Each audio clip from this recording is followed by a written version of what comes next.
Así que a mí ya me conocéis, que soy Carlos, y tenemos aquí a Paco, es comercial de la casa, que vamos a catar Mustiguillo y Hacienda Solano, y tenemos a Toni Sarrión, que para mí es un gurú, maestro y un fuera de serie, que nos va a hacer personalmente la presentación. No sé si venís desde Valencia hoy, dormís y volvéis mañana a Valencia, así que primeras muchas gracias. Y tenemos la suerte de contar con el propietario y el que hace el vino de estas dos magníficas bodegas que están en este almacén y en esta distribuidora, porque a mí me apasionaron. Así que luego lo hemos ido conociendo todos y probando todos, pero que son dos proyectos espectaculares. Así que Paco y Toni, en tus manos encomiendo mi espíritu. No, gracias a ti y nada. Voy a hacer una presentación no muy larga porque hay muchos vinos a catar. Yo no tengo ninguna prisa porque vamos a dormir aquí al lado, o sea que no hay ninguna prisa, pero tampoco quiero extenderme demasiado. Y luego, si queréis, conforme os presento un poco la filosofía de la bodega, conforme vayamos catando los vinos, me vais comentando lo que queráis. Me paráis cuando queráis y hablamos de lo que queráis. Yo no tengo ningún inconveniente, ¿vale? Bueno, lo primero, ¿dónde estamos? A ver si me hago un poco... A ver, creo que está así. Correcto. Es importante, alguien me hablaba antes de Valencia, que todavía se está metido. Cuando hablamos de vinos de Valencia, la gente piensa en playa, arroz y naranjas y palmeras. Y esa es una parte de la Comunidad Valenciana, pero la parte del interior no tiene nada que ver. Si os fijáis dónde estamos prácticamente a 100 kilómetros del mar. Voy a pasar por aquí. ¿Tienes puntero? Tengo puntero aquí. Sí, ¿se aprietas? Mirad, aquí tenemos Teruel, Cuenca y Albacete. Prácticamente estamos a la misma distancia. O sea, esta mañana cuando he ido a recoger a Paco, en la bodega había 5 grados y medio. O sea, engaña mucho porque estamos a 800 metros de altura y estamos en lo que sería un poco el final de la meseta castellana. Entonces no nos llega la brisa del mar más bien en verano, que nos refresca, pero en invierno el viento dominante es noreste. Y el noreste es el viento que viene de aquí, de Teruel y Guadalajara. Entonces el clima cambia bastante. Luego hablaremos un poco en detalle, un poco más de lo que es la comarca, ¿no? Bueno, somos una familia con ya 3 generaciones. Lo que pasa que mi padre jamás se dedicó al mundo del vino. Compró la finca, mi padre es manchego, mi madre valenciana, y compraron la finca en el año 70 y lo utilizamos como finca de recreo. En esta zona, que es una zona de graneles y de volumen, se utiliza mucho el tema de la parcería, es decir, que el encargado trabaja el viñedo y le da al propietario un porcentaje y él hace toda la gestión. Eso lo dejamos de hacer en el año 98 cuando llegué yo, pero hasta entonces nadie en la familia había hecho viñedo. Y somos vino de pago, somos el primer vino de pago de todo el Mediterráneo. Nos lo aprobó el Ministerio de Agricultura y posteriormente Bruselas en el año, o sea, es del año 2010, pero realmente es con carácter retroactivo, ¿de acuerdo?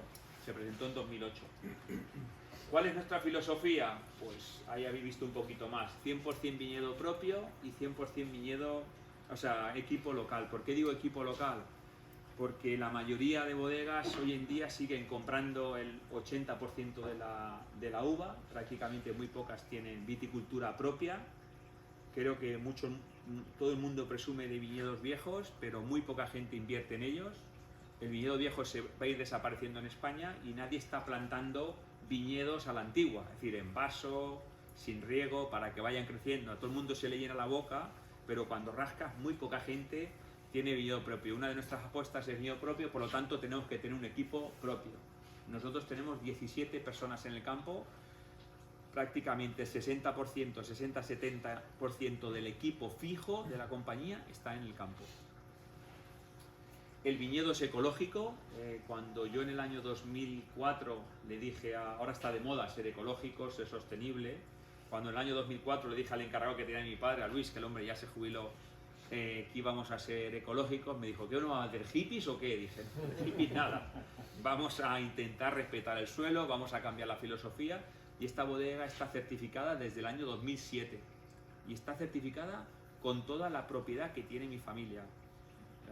Nosotros tenemos el Terrerazo como finca principal, Calvestra para hacer los vinos blancos, pero tenemos otras 2 propiedades que vendemos la uva a otras bodegas y no creemos en un vino ecológico y un vino no ecológico.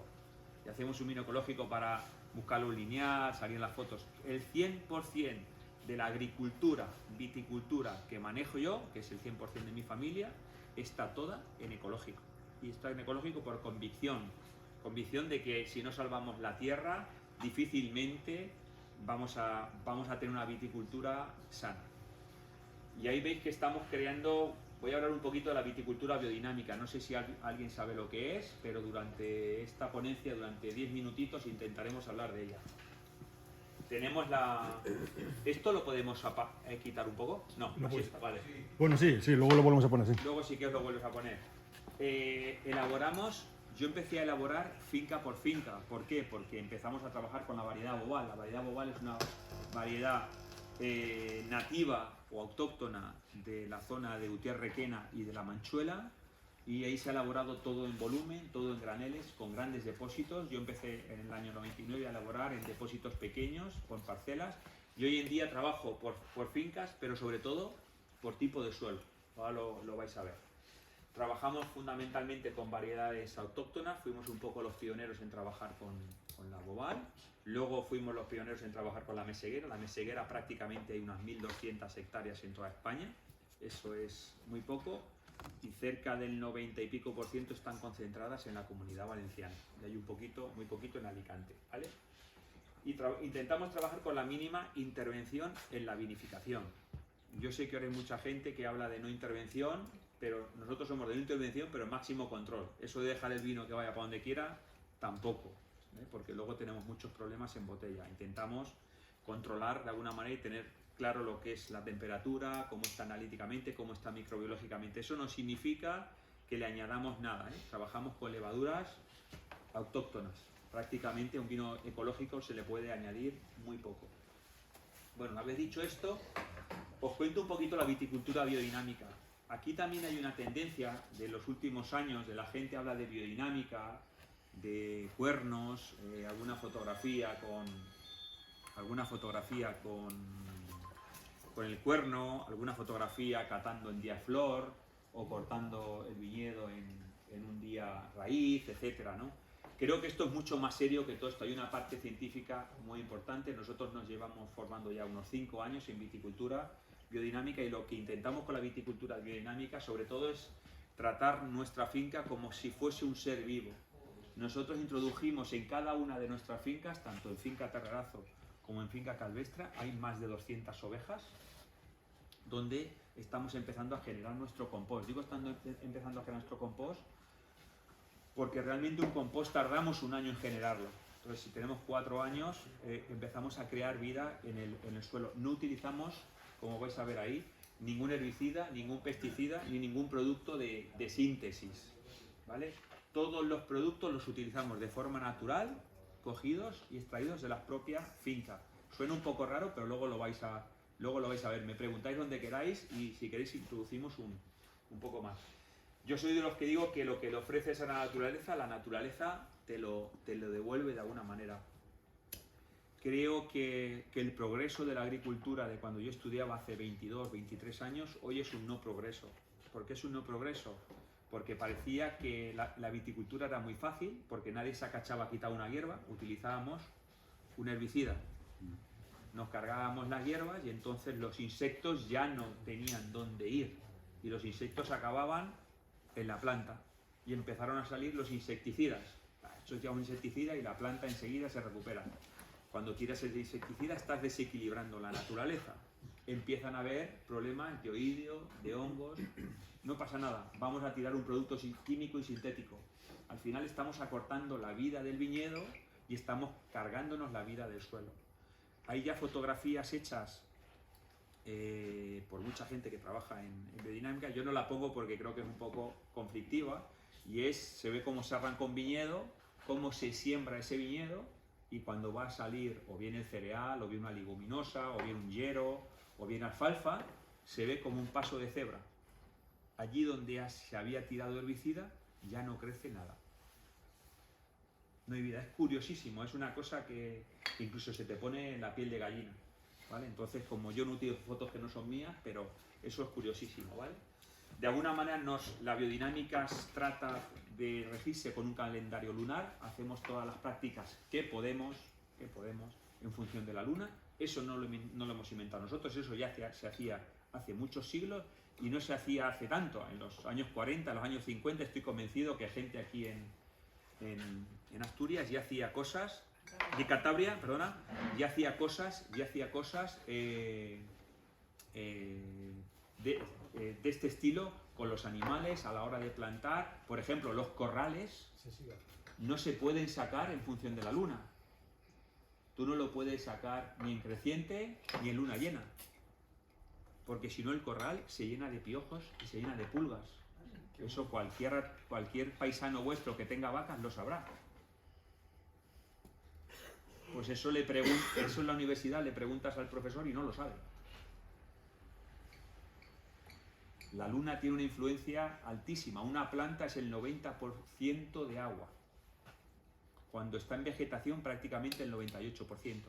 Porque cuando está dormida, prácticamente es almidón y madera. Pero cuando está en verde, en primavera, prácticamente el 98% es agua. La luna es el astro que más influye en las mareas y el que más influye en el agua. El que más influye en las mujeres a la hora de tener la regla, de alguna manera, el periodo, ¿no? Entonces, nos regimos muchísimo. Lo que pasa es que la vida moderna y la agricultura o la enología moderna se ha olvidado de esto. ¿Y para podar también? Para podar también. ¿El menguante qué? Sí, el menguante. No, pero ¿Te puedes salir, por favor? si algún día venís a la bodega, vais a ver que lo que os estoy diciendo no es mentira. A Paco, cuando viene gente, Paco se sube a la oficina de agricultura, que vais a ver que estamos allí, pues una oficina, pues un almacén, un sitio, ahí tenemos nuestra oficina, y vais a ver que tenemos el calendario de un año, o sea, superpuesto el de un año y el del otro, y en el día que estéis vais a ver de ahí hacia atrás todo lo que hemos hecho y vais a ver todas las parcelas en una columna, todos los días, y encima cuáles eran los astros. Y vais a ver que hay días nodos donde no hay nada, y vais a ver días donde se ha labrado, donde se ha podado, donde se ha hecho, por ejemplo, imagínate una poda en verde, donde hemos aportado el abono, donde hemos aportado el mariatul, ¿vale? Para nosotros es muy importante. Mucha gente se lo toma un poco raro, pero yo te digo que los vinos en la bodega cada día están mejor. Las uvas cada día están mejor. Los vinos intentamos hacerlos cada día mejor, pero las uvas están mucho mejor. Fijaros, cuatro diapositivas. Ayer o antes de ayer me decía Paco que se había quedado un poco, porque estamos ya manejando mucho viñedo en biodinámico. La biodinámica tiene que ir lenta porque no puedes hacerlo todo en biodinámico. Eso es una caca de vaca. Veníamos por aquí, ¿vale? Cuando veníamos subiendo, digo, joder, aquí haríamos una biodinámica. Porque la caca de vaca que pasta de forma natural en el campo, que además es ecológica, y que además está preñada o está en el periodo de lactancia de las crías, la caca tiene el 80 veces más de microbiota que cualquier vaca que está estabulada comiendo pienso compuesto. Eso es un estudio ya científico. Con esa microbiota, ¿qué es lo que hacemos? La enterramos en un cuerno, o sea, la metemos dentro de un cuerno de vaca, la enterramos en el viñedo, sobre 200 y pico cuernos, y luego la sacamos en primavera, y con eso lo que lo vamos haciendo es añadiéndolo al compost, y en el compost creamos vida, y hay parte de esos cuernos que se mezclan con agua, y ese agua se tira al viñedo. ¿Por qué lo del cuerno y no cualquier otro El recipiente? cuerno es una parte mitológica y luego es una parte de un elemento de la vaca que también contiene microbiota. Hay que ir guardándolos y tienen que ser de vacas ecológicas. Tienen que ser de vacas ecológicas. Y es curioso, se trata de crear vida en el suelo. Mucha gente rompe los sarmientos de poda. Si venís a la bodega y os doy sarmientos de poda y los lleváis a casa y los dejéis en la bañera esperando que se descompongan o en la cocina, no se van a descomponer. Porque en vuestra casa, como en mi casa, limpiamos con detergentes, con productos químicos, y lo que hacemos es que no haya ninguna bacteria. Un suelo tratado con productos químicos es un suelo inerte. No huele ni siquiera a suelo. Os lo digo como lo siento. Si venís alguna vez, podemos subir al viñedo de la época que sea, coger coger de mi viñedo y nos vamos a cualquier viñedo de al lado y vais a oler y decir, joder, uno no huele a nada.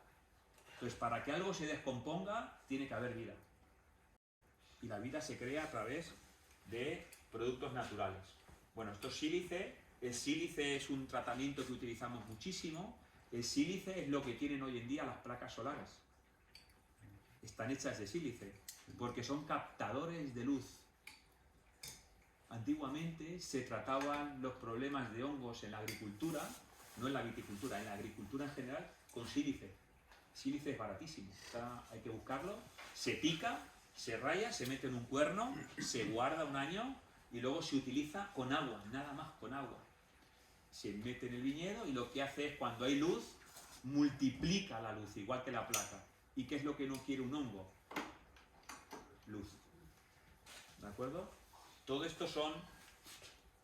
Bueno, aquí tenemos, por ejemplo, la milenrama, que la cogemos nosotros, que es muy importante. En lo que fija es el potasio. En vez de echarle potasio al suelo,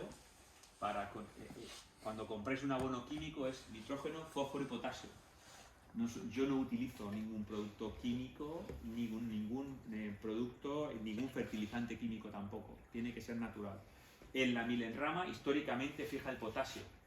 La ortiga es un gran procesador del hierro que tiene la planta, además de ser un producto también que se puede utilizar como repelente para conejos.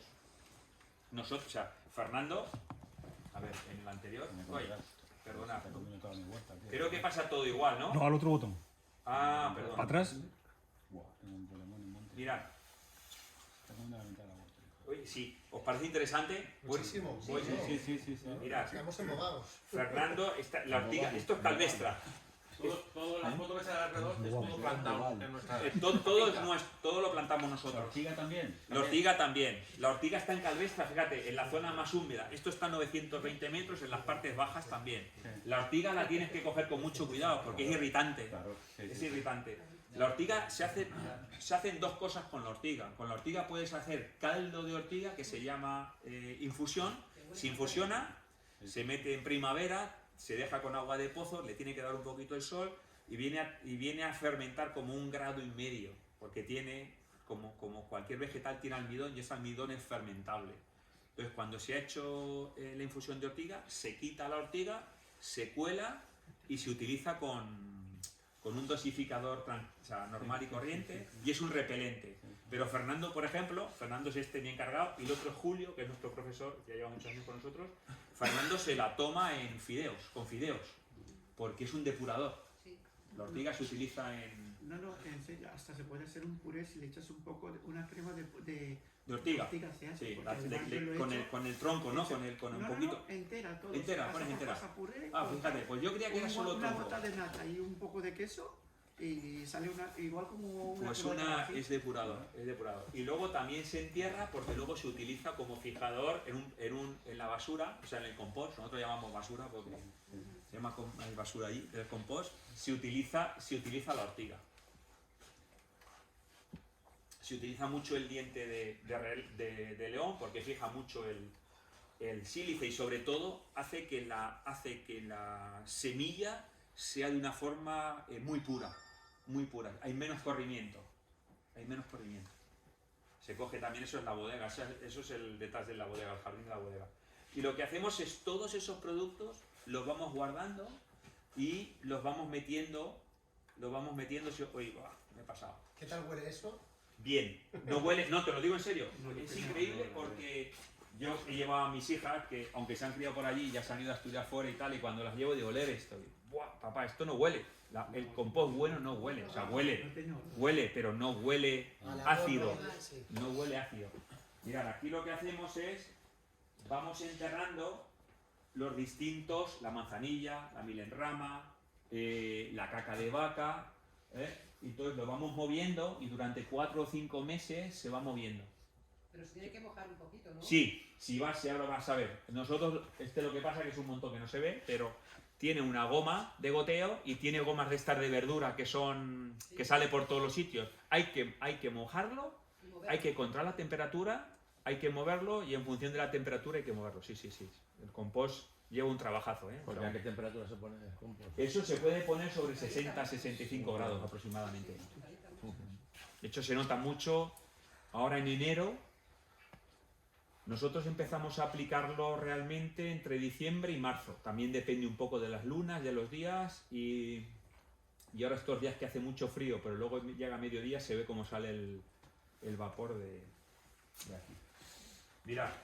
Fijaros, lo incorporamos en algunas filas en función del suelo, le incorporamos paja, no se labra, en la biodinámica se labra muy poco.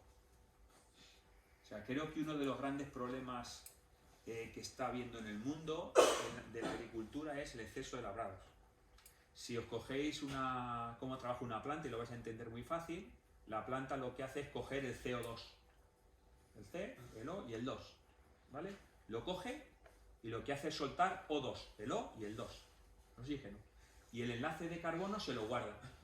Lo baja a la raíz, ¿vale? Utiliza aproximadamente el 60-65%, lo vuelve a subir procesado y lo utiliza como un polímero que lo que está haciendo es creciendo en forma de glucosa y almidón. Y va haciendo, de alguna manera, lo que es su superficie foliar. Y lo hace desde primavera hasta verano. A partir de verano deja de crecer, ya no hace almidón y lo que hace es fructosa y glucosa, que es lo que hace que madure, lo que madura su. Y el 40% del carbono restante se queda en el suelo. Ese enlace de carbono necesita vida para ser captado. Si en el suelo no hay vida, ese enlace va subiendo a la superficie y va subiendo. ¿Veis cuando sale una fotografía de un desierto que se ha agrietado? Eso pasa en el viñedo también. Y antes de que se agriete, lo que hace el agricultor es labrar, pero acaba perdiendo humedad. Ahí se pierde el enlace de carbono, el C, y vuelve otra vez a la atmósfera. Lo que se trata es que ese enlace hay que capturarlo. Todo lo que puedas capturar se tiene que capturar con otras plantas. Por eso se trabaja con la cubierta vegetal. Nosotros trabajamos con rábano y trabajamos con mostaza también. Intentamos no perder nada de ese enlace de carbono. En algunos viñedos, dependiendo del tipo de suelo, se puede labrar un poco más y otros un poco menos. En este, por ejemplo, este no se labra nunca. Otro que es muy similar se labra 2 veces al año, ¿vale? Porque está comprobado por un estudio de la NASA, que la mayor emisión de carbono que tiene Estados Unidos, aparte de las grandes ciudades, es cuando en el medio oeste americano se labra en el mes de agosto para plantar las semillas de cereal, de maíz. Se ve una mancha y dibuja toda la extensión del oeste americano, porque en esas labranzas grandes, en producciones masivas donde el suelo está trabajado con químicos, vuelve a salir todo el CO2. Es una cosa curiosa, pero es cierto. O sea, vosotros estáis aquí muy bien, porque está todo verde. No, es una tontería, pero aquí se labra solamente una vez, o se labra máximo 2 veces. Prácticamente 1 o 2, pero es que en climas un poco desérticos nos hemos acostumbrado a labrar 6, 7, 8 y 10 veces. No haces nada más que tirar los enlaces de carbono para arriba. Entonces hay que labrar menos y trabajar de otra manera. Mirad, eso es en primavera. ¿Veis las plantas? Esto es la garnacha. ¿Veis las plantas aquí que ya están moviendo? Todo lo que hay veis verde y amarillo, eso es mostaza y rábano. La mostaza en la semilla tiene azufre. El azufre es lo que se utiliza para el tratamiento del oídio. Pero ¿sabéis dónde está el hongo? En el suelo. Sí. Y del suelo pasa a la vid, de la vid. Entonces, si está en el suelo y el suelo está con azufre, disminuyen los tratamientos. Y el rábano tiene una red pivotante, se siega y se envuelve. Y genera 2 cosas. Primero, cuando se seca, genera una capa de oxígeno. La vida en el suelo necesita oxígeno. Y segundo, el nemátodo, que es un bichito, en vez de tratarlo con un herbicida, a la ingestión del rábano le sienta mal y se muere. Entonces puedes tener vida, pero te la cargas de una manera natural y mucho más selectiva. O sea, que lo de las feromonas y todo eso, nada. Sí, y otra, mirad, aquí se ve. Mirad, aquí veis un trocito de color rojo. ¿Ahí? Sí. Eso es un lazo. La feromona es muy importante, la feromona está en ecológico. La feromona es simplemente cada fabricante de feromona tiene o una campana o un trocito como el que se le pone en el pan Bimbo, un lacito. Eso sí, se impregna de feromona, y ahí lo que evitamos es la mosca de racimo. Técnicamente se llama Lobesia brotana, y esta tiene 4 puestas. Entonces la primera puesta viene cuando todavía no ha salido el racimo. Bueno, no afecta mucho. La segunda puesta, tú ya ves el racimo verde. Entonces si te pone la crisálida pone un huevo, el huevo tarda 3 días en eclosionar, es como una cabecita pequeña de alfiler, que parece una gotita de cera, sale un gusano, y el gusano lo que hace es comerse lo que son el grano tamaño guisante y de color verde. Bueno, te quita 4 o 5, pero como no tiene mucho azúcar, prácticamente no tiene nada, no hace nada. La tercera generación es la mala, pues la que viene a final de verano. Tú ya tienes entre 6, 7, 8 de gramos de azúcar dentro de un grano, entonces ya te pudre el racimo. Entonces una manera de trabajarlo es con la feromona. La feromona hay que ponerla todos los años, hay que ponerla alrededor del viñedo para crear en el centro un campo donde la Lobesia brotana viva, pero no en un índice donde no hace daño, en un índice donde estás entre un 0 y un 5% de daño, que es algo que cualquier cultivo en ecológico puede soportar. El problema es cuando se trata con clorpirifos, no sé si lo habéis oído hablar. El clorpirifos se prohibió hace muy poquito, pero hasta hace un año, hasta hace 3 años, tú tiras clorpirifos y al día siguiente está el campo lleno de mirlos o de gorriones, porque se ha cargado todo. Se mueren, o sea, es increíble. Todos los gusanos se los cargan. Eso es malísimo, el clorpirifos es malísimo. Se utiliza mucho en campos de golf. Bueno, ¿alguna pregunta más? ¿Alguna cosa? ¿Y los gorriones se comen a los cadáveres esos? No, se comen lo que es un gusano. Sí, pero... De la otra manera se lo comerían igual, sí, pero habría una regulación. pero ese gusano está muerto por el clorpirifos. Clorpirifos. No sé si el gorrión se morirá, pero de luego... Pues claro, los problemas de la... El clorpirifos, de hecho, ya se hablaba hace 25 años que eso era malísimo, pero todos esos productos tienen mucha fuerza. Las grandes compañías que hacen mucho volumen, ahora lo han quitado ya lo han quitado. Lo han quitado, la marca comercial se llamaba Durban. Bueno, nuestro segundo pilar sería cómo entender mejor nuestros suelos. Aquí os voy a contar algo que a lo mejor mucha gente habla de los suelos cuando venga aquí, pues viene alguien de Ribera o alguien de Rioja o alguien incluso de la comunidad, y de los suelos se habla de forma genérica, ¿de acuerdo? Hablamos de forma genérica y es como si dijésemos, todos los que estamos aquí somos blancos, pero tenemos distinta genética y distinta composición. A los suelos les pasa igual. Hablar de un suelo calizo es muy vago. Hay que hablar de un suelo calizo como composición, de alguna manera. Hay que hablar genéticamente cómo está y luego cómo está estructurado dentro de un suelo. Entonces os voy a decir un poco cómo trabajamos nosotros. Pero antes de decirlo, esta es una foto que no se ve muy bien, pero esto es una foto de lo que sería todo el valle de Utel-Requena. El valle de Utel-Requena es un altiplano. ¿Qué quiere decir? Que estamos a entre 700 y 900 metros aproximadamente. Y es un gran valle. Si os fijáis, aquí tenemos una zona de montañas y aquí tenemos otra. Y aquí tenemos un pequeño valle y aquí tenemos el gran valle. El 90, bueno, 90 no, me he pasado. El 80% del viñedo está aquí, ¿lo veis? ¿Veis que el suelo cambia de color? Pues cuando nosotros sacamos un mapa geológico, según el mapa geológico muy viejo que hay español, y cuando hablas en la escuela de viticultura de Requena o en el Politécnico de Valencia, Utiel-Requena tiene todo el mismo suelo. A simple vista, ya se ve que no. Todo tiene el mismo origen, pero el suelo no es igual. Aquí nos vamos a encontrar un suelo con mucho más carbonato cálcico y roca caliza pura o roca madre, y aquí nos vamos a encontrar, ¿qué nos vamos a encontrar? La erosión de toda esta montaña y de toda esta, en forma de arcilla, arena, grava o lo que sea. Y aquí nos vamos a encontrar un suelo mucho más difícil. Y vosotros no hace falta que vayáis a estudiar a Salamanca, agricultura, ya lo veis. Pues bueno, según todos tenemos el mismo suelo. No es cierto. No tiene nada que ver un suelo con otro. No tiene nada que ver el suelo de Calvestra, que luego lo probaremos, con el suelo de finca Terrazo, ¿vale? Aquí tenemos una finca para tintos y aquí tenemos una finca para blancos. Todos se elaboran aquí.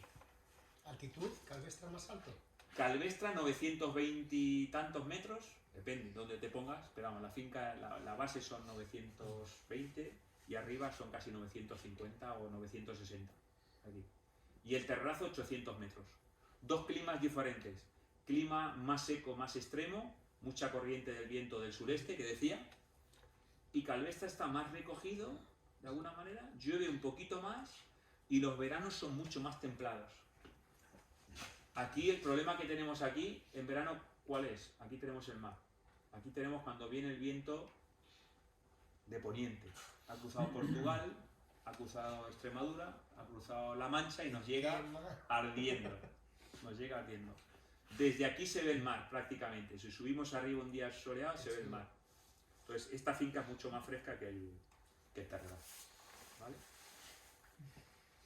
¿Cómo trabajamos? Nosotros contactamos con Pedro Parra en 2018, que yo conocí en 2013 en Argentina. Para mí Pedro Parra es el número 1 del mundo ahora mismo en comprensión de suelos para viñedo, que no tiene nada que ver. O sea, luego os digo, cuando hablemos con un geólogo, si hablamos con un geólogo nos dice una cosa, si trabajamos con un edafólogo nos dice otra cosa, y al final lo que tenemos que entender es el tema. Yo creo que no es lo mismo un cocinero para estrellas Michelin que un cocinero para banquetes. Para mí los dos son cocineros, pero posiblemente tengan la misma formación, pero tienen formas de pensar y de trabajar totalmente diferentes. Para mí tienen los dos el mismo respeto y todo igual. O un pastelero dentro de un restaurante que hace repostería, o un pastelero que está en la puerta de un colegio. ¿Vale? Eso creo que lo entendéis. Entonces, ¿cómo trabajamos? Con un escáner de suelo, con unas calicatas, con una interpretación de suelo y con la zonificación. Preguntarme, porque este tema es un poco más complejo. Me va a llevar 15 minutos explicarlo y empezamos a catar. ¿Vale? Mirad, la forma de trabajar es muy sencilla, pero a la vez no se había utilizado. Yo estuve el lunes en Rioja dando una charla sobre suelo, no sobre vino, sobre suelo. Y vino el catedrático de viticultura y enología de la Universidad de Navarra. Y cuando acabó la clase me dijo: Toni, me gustaría que vinieses a la universidad a dar una charla. Y bueno, yo no soy catedrático, el catedrático es usted. Estoy en enología y viticultura, pero dice, lo que me has explicado no lo había visto en mi vida, pero me ha quedado para que en cuanto pueda voy a ir a tu finca, ¿no? Pues lo que hacemos, ¿qué es? ¿Cómo hacemos un escáner de suelo? No podemos meter un escáner de suelo con una máquina de hacer radiografías. Pero la gente que necesita investigar y que necesita estudiar, inventó un sistema muy sencillo, que es utilizar una corriente eléctrica. La corriente eléctrica circula a través de un cuerpo a distinta velocidad en función de la textura del cuerpo. ¿Qué quiere decir? Yo cojo ahora el cable, me da la corriente, toco la madera y neutralizo. Pero toco y te toco a ti, tú te tocas y caemos fritos. ¿Por qué? Porque nuestro cuerpo es conductor y a mucha velocidad de la energía eléctrica. Si estoy tocando la madera, se ralentiza. Si aquí estuviésemos con los pies mojados, se acelera. Entonces, haciendo un mapa de conductividad, lanzando una señal eléctrica y recibiendo el rebote, ya sabemos si conduce rápido o conduce despacio. A partir de ahí, ¿qué es lo que hacemos? Un mapa de color. Esto está lleno de números, nosotros ya lo pasamos a color. Y ahí veis un viñedo que si lo estuviésemos pisando es todo igual, pero por debajo no es igual. Aquí veis, ¿lo veis? Azul, azul, aquí una mancha azul, aquí hay una zona más verde y aquí veis, ¿lo veis? Todo rojo. Si veis aquí la gráfica, muy baja velocidad de conductividad en lo azul y muy alta en lo rojo. No sé si me seguís, ¿lo veis? A partir de ahí, ¿qué es lo que hacemos? Llegamos y decimos, vamos a hacer una calicata aquí, otra aquí, y vemos si este azul y este azul y este azul se parecen, ya tenemos en la parte de abajo una radiografía de cómo es nuestro suelo, pero hay que hacer un agujero, ahora lo veréis. Y voy a hacer una calicata en lo rojo. y voy a hacer una calicata en lo verde. Total, este viñedo que tiene apenas unas 4 hectáreas, vamos a hacer aproximadamente unas 20 o 30 calicatas. ¿Qué es una calicata? Esto que veis aquí. Es ver por debajo, no ver por arriba. La viticultura la vemos siempre del suelo hacia arriba, pero casi todo lo que pasa es del suelo hacia abajo.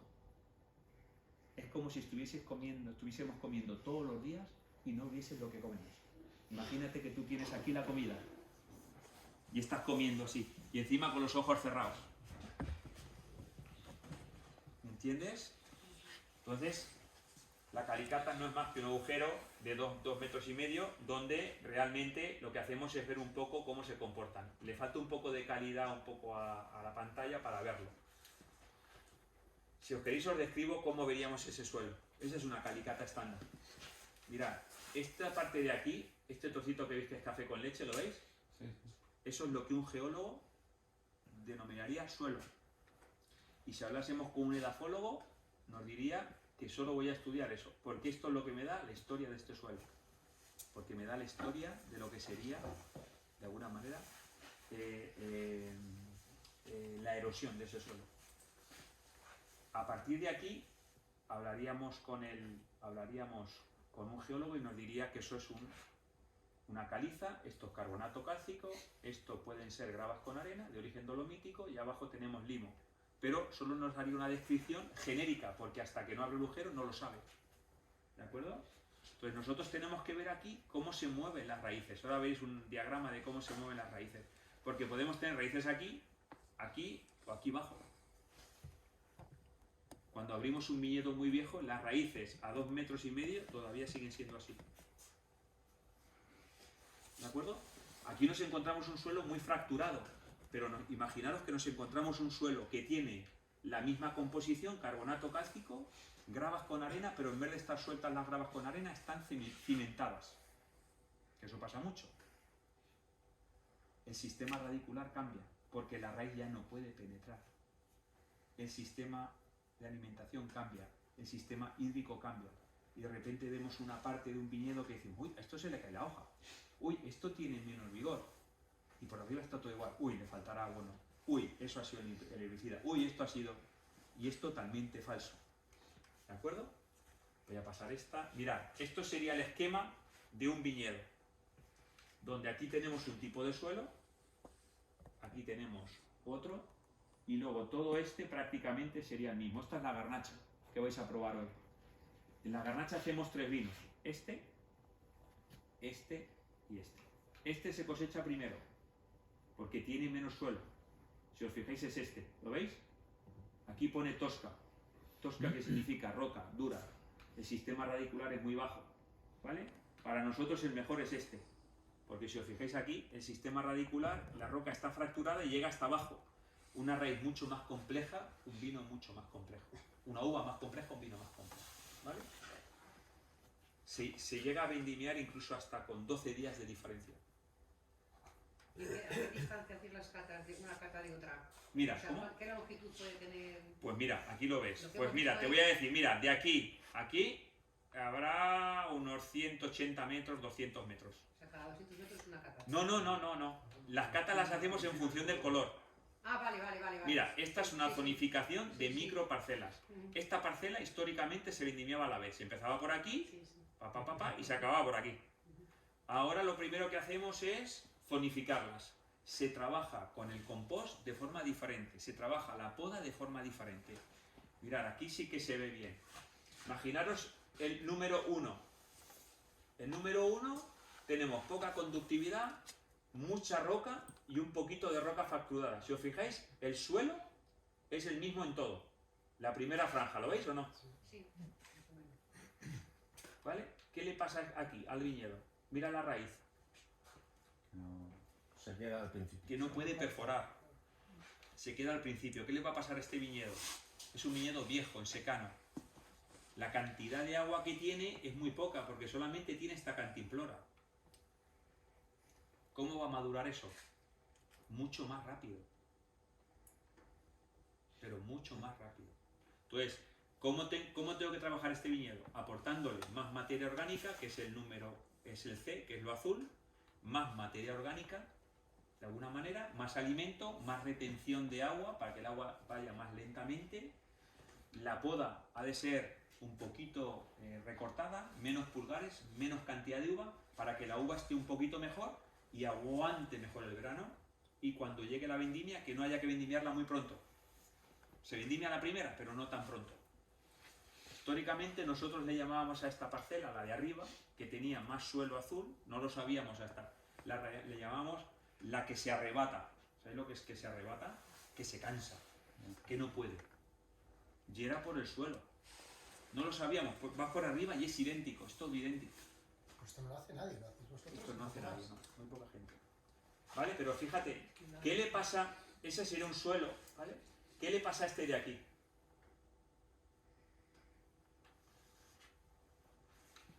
Que toda esa fractura, que toda esa roca está ya fracturada, ¿lo ves? Está bien. Tiene roca, tiene grieta, entonces la raíz llega hasta abajo. Para mí ese es el que me va a dar la uva más compleja. Este de aquí. Este es el que me da la uva más compleja. Este le pasa lo mismo, ¿de acuerdo? Pero está en una zona de transición. Ya no tiene tanta roca. Tiene algo más de arena. Y este que hay aquí, ¿cuál pensáis que es? Esa pregunta de saber, no lo vais a saber, no. Eso no sabía ni el catedrático. Ese es un suelo donde todo el mundo piensa que es el mejor suelo para el viñedo y está equivocado. Es un suelo fértil, donde la planta va muy bien. La planta va muy bien, pero la uva no vale nada. Este es un suelo de fondo de valle. Ese es un suelo solamente con arcilla. No tiene. No suba de mesa, pero, es decir, no hay mineralidad. Yo siempre explico una zona de viñedos con mi cuerpo, ¿vale? Mis hombros, ya hasta mi codo, sería el valle. Y mis antebrazos y mi mano sería la ladera, ¿de acuerdo? Imaginaos la Ribera del Duero. La Ribera del Duero va así por toda la zona ribera. Toda esta parte de aquí lo que tiene es mucha chicha y poco hueso. Toda esta parte de aquí lo que tiene es mucho hueso y poca chicha. Los grandes vinos del mundo tienen mucho hueso y poca chicha. La viña aquí va a ir mucho mejor. Con ciruelas que no dan... La viña va a ir mucho mejor. Y aunque no sean grandes, porque un año de sequía, la capacidad de campo, la necesidad de agua que tiene la arcilla es mucho mayor. Por eso conduce la velocidad del agua, de la luz mucho más rápido, porque tiene mucha agua la arcilla. Sí, un par de años de sequía, esas plantas se mueren. Claro. Y luego fijaros la raíz. La raíz necesita explorar, va directamente abajo y coge, ¿vale?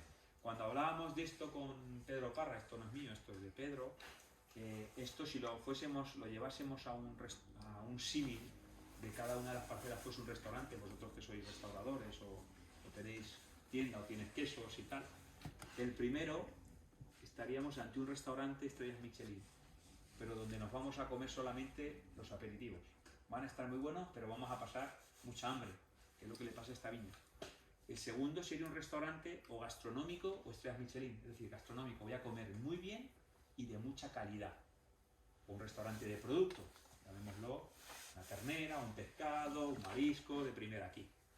Y aquí abajo siempre hablamos de lo mismo, esto es igual que si yo vivo encima de un Burger King. Cuando tengo hambre voy a bajar, voy a comer, no voy a pasar hambre, pero me estoy alimentando muy mal. Esa sería la diferencia, ¿de acuerdo? Pues en función de eso, nosotros lo que hacemos es elaborar diferentes vinos. Para que os hagáis un poco la idea, nosotros en Mustillo estamos elaborando aproximadamente 60 vinos diferentes cada año. Y tintos tenemos 1, 2, 3, 4 y 5 en Mustillo. Es decir, porque cada parcela se elabora en función de su suelo. Si luego veis alguna vez a la bodega vais a ver que está lleno de pequeños depósitos, medianos y no hay ninguno grande. Porque nunca elaboramos todo junto. Porque el tanino cambia de este viñedo al tanino de este viñedo y más al de este. Este es el más complejo. Si lo veis, aquí tenéis zona azul, La zona roja, lo ves, más vigoroso, vino más ligero y plano. Último en vendimiar, entre 7 y 9 días. ¿Vale? Este de aquí, buen equilibrio, tanino redondo, pH normal, tiza en boca. Es decir, ya empieza a tener mineralidad. Este ya sería, ¿lo ves? Más equilibrado, tanino redondo y fino, vino más largo, tiza en boca. El primero tiene, fijaros, mucha tiza en boca, pero ¿cómo es el tanino? Más marcado. Cuando llega al depósito, yo no puedo hacer la misma estrategia de vinificación aquí, ni aquí, ni aquí. Por eso no hay una fórmula mágica. Cada año se va a comportar de forma diferente. ¿Por qué nos hemos venido aquí? Porque yo no trabajo con tempranillo. Aquí sí. De aquí para acá, sí. Pero de aquí para acá trabajamos con una variedad muy difícil.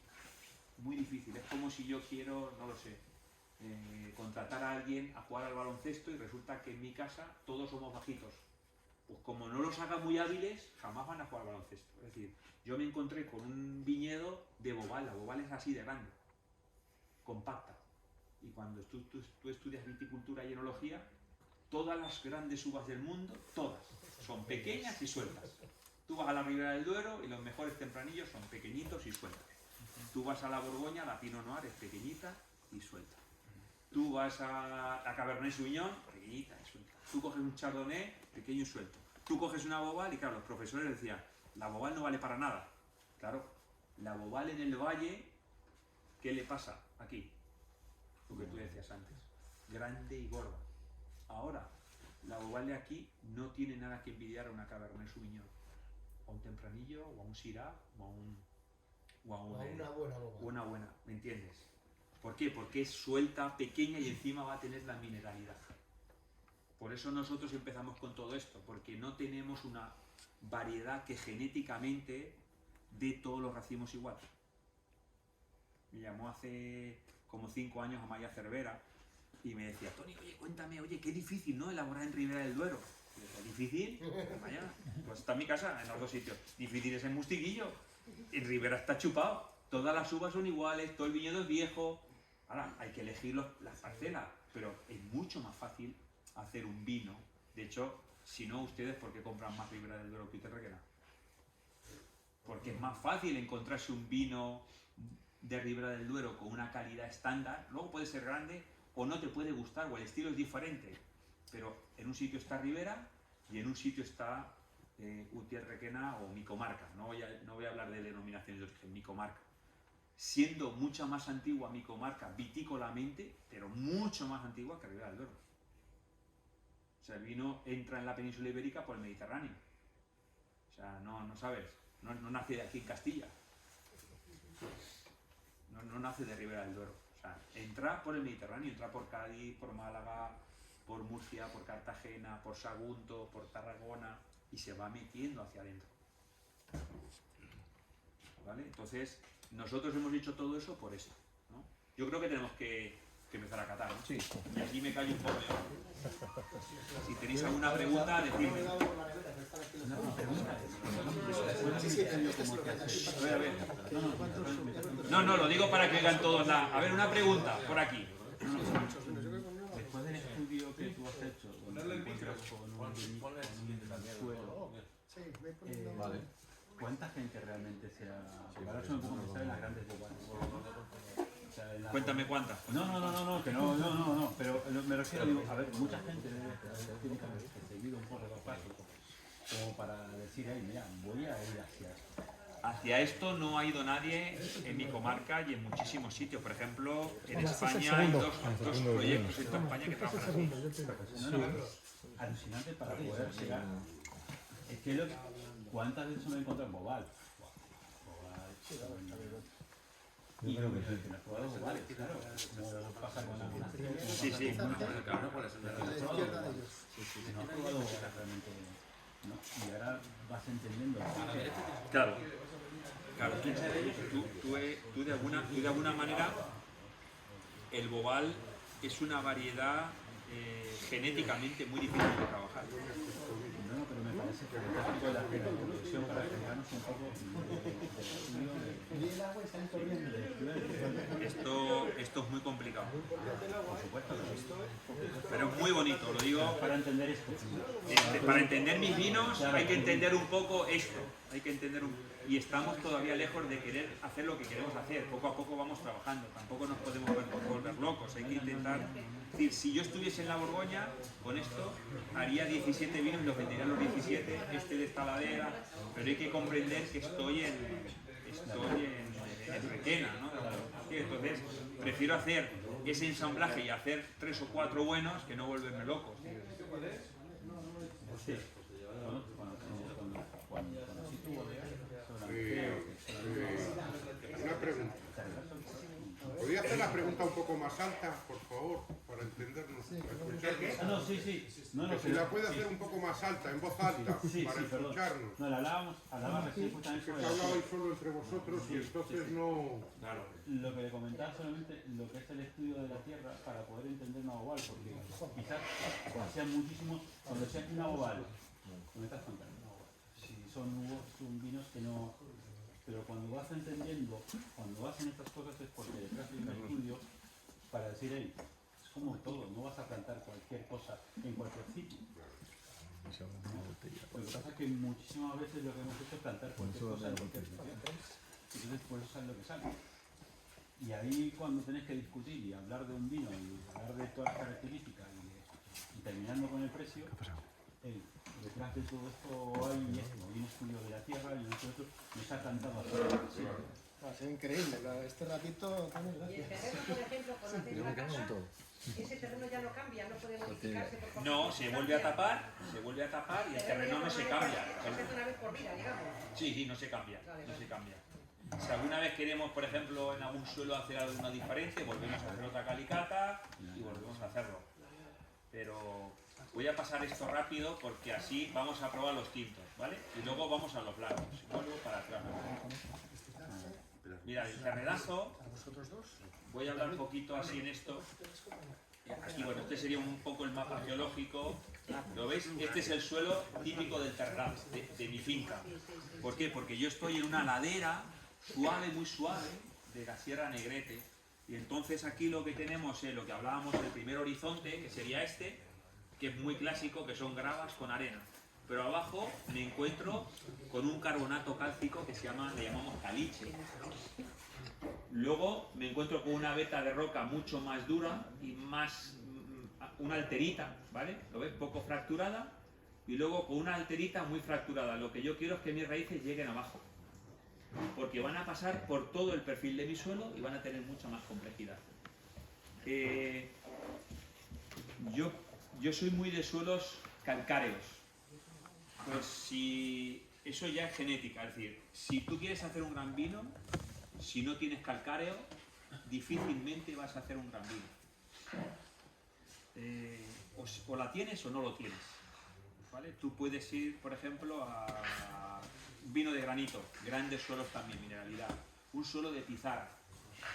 Pero tú donde no puedes hacer un gran vino, en un sitio donde tengas mucha carne, mucho limo. El limo en poca cantidad es muy chulo. El limo en exceso